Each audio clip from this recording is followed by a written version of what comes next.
fraction of the energy that they've put into doing it, right? That's the beauty of the system. And how strange that the world over we worry about imports, which are the good stuff. The exports are the stuff we want to get rid of just to pay for the imports. That's the stuff like, we use. You sell some advertising on this podcast. That's what allows you then to go to your grocery store and pay more. But how is that a bad thing? It's what's lifted us from unbelievable poverty for thousands of years to where we are now. So here's the point that a lot of people don't understand. If you trade within people in your own state, you benefit, like when we just discussed with the grocery store. If you trade with somebody in another state, you also benefit for the same reason. And in fact, in our Constitution, there's an interstate commerce clause which was designed to prevent protectionist tariffs, the ones that Trump just imposed, from one state on another. So we benefited from a free trade situation in the United States as a result of that interstate commerce clause. And the same thing happens if you buy something from China or from Great Britain or from Canada. There's no difference in the dynamic of the efficiency of working to produce something that you can do very well, getting a lot of money, and then buying a lot of stuff that you couldn't produce on your own. If you tried to, you would become poor. That's absolutely right. I think what worries people, certainly what seems to worry Donald Trump, is the sense that it's fine to trade with, Canada or Britain, but once you get to trading with China or Mexico, aren't they going to kind of undercut us and attract, all of our outsourcing businesses and so on? Now, this is not a new issue. The theory of comparative advantage is almost exactly 200 years old. David Ricardo formulated it in 1817, and it specifically was intended to address this idea of pauperized labor, as it was called in those days, right? Why is it? I misquoted. Adam Smith wrote The Wealth of Nations, and Ricardo specified the idea of comparative advantage.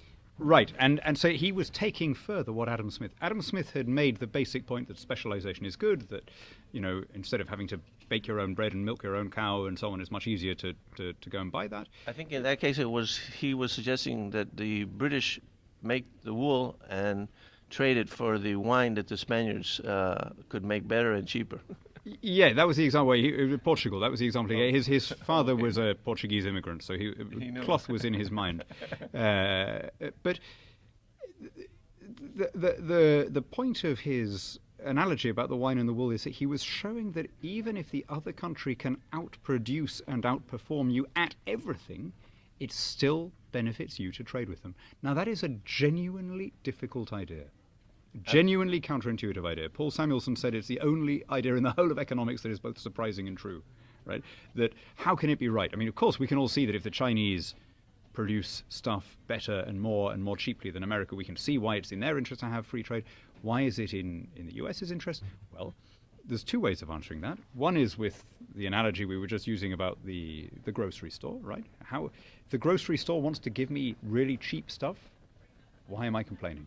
Right? If they want to give me subsidized stuff that they are selling to me at below cost price, why am I complaining? That's the gift. So-called dumping, right? Right. The correct response should be, thank you very much, how stupid of you, but we'll take it. Right? But the other way of answering it is maybe a more reassuring one for people who are thinking, well, that's great in theory. The US has been trading with much poorer countries for more than 200 years. And what happens? What happens when the UK trades with really countries with way, way lower wage levels in Latin America, the Caribbean, Africa, whatever? Well, those countries get richer, sure.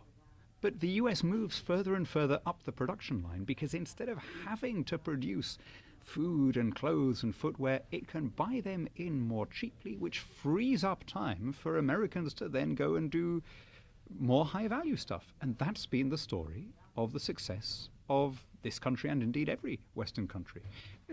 A thing that surprises a lot of people.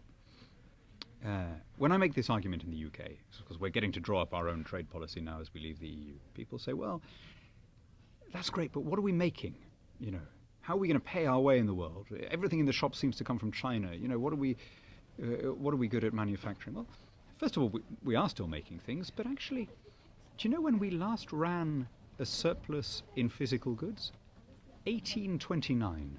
Right? We have been, like the guy going to the grocery store, we have been buying in more than we've been exporting in terms of hard stuff, in terms of actual things, since 1829. We've been paying for it by selling insurance and banking, shipping, and so on. Now, I can't help noticing that we've done pretty well since 1829, right? We reached the pinnacle among nations after 1829. We became the wealthiest place in the world after 1829.